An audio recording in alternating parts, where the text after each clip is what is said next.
Back with us now, Congressman Ken Buck. Congressman, it's always great to have you on. What was your reaction when you heard that Democrat Washington, D.C. Representative Eleanor Holmes Norton pointing out that, quote, it can't be that we're stopping the fencing at the border and yet we're trying to fence in our capital? What was your reaction, your first thought?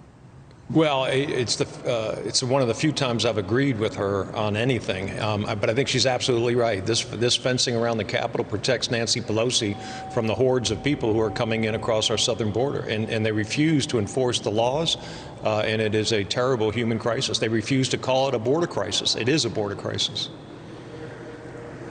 All right, let's listen to Congressman Holmes Norton here. Watch. As you may have heard, on March the 4th, the House left early because of a threat for March 4th. You will note that nothing happened on March 4th. So now we have a Congress ahead, afraid of its shadow. The president is already stopping the fencing on the border, and yet we're trying to fence in our capital. That can't be. We haven't heard a Democrat talk like this before, pointing out the double standard here. Your reaction to that? Well, I think she's absolutely right, and I think, sadly, it affects wages in this country for middle-class workers. It affects our education system, our health care system, our criminal justice system. What's going on right now is going to have a great impact on this country, and I think that Americans know it, and I think that President Biden is making a very serious mistake. So what happened, 15 years ago or so? Democrats like Senator Chuck Schumer, Nancy Pelosi, President Obama, Hillary Clinton all said illegal immigration is bad.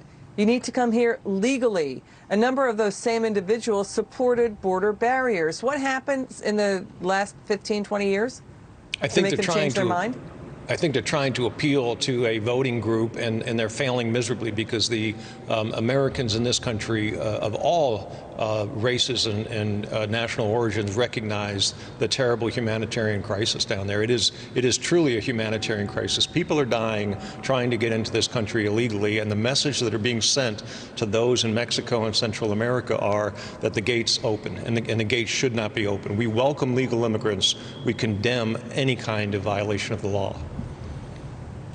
Because drug cartels, human traffickers are along those same routes trying to basically victimize those who are trying to do it illegally. This has been a problem that's been out there for years and years. 25 illegal immigrants involved in that deadly crash near the border in California with Mexico. 13 illegals now dead. They each paid up to $10,000 to human smugglers to get into the U.S. The human smugglers cut a hole in the fence at the border near Calexico.